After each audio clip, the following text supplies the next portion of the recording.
Kamerkkä. Pohjolan kuninkaista Kaimo. Terve! Hauskaa iltaa.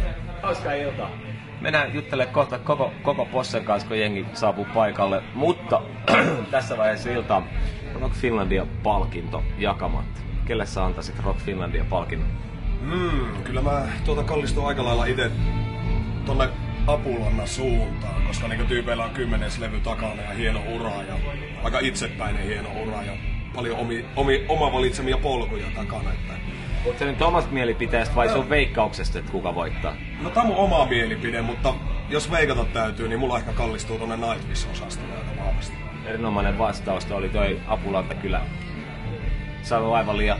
Torihan teki jonkun näköisen reklamaation, että vittuko ei niitä pystejä tuu saatana. Oli se Emma vai mitkä ne on ne pystykisat?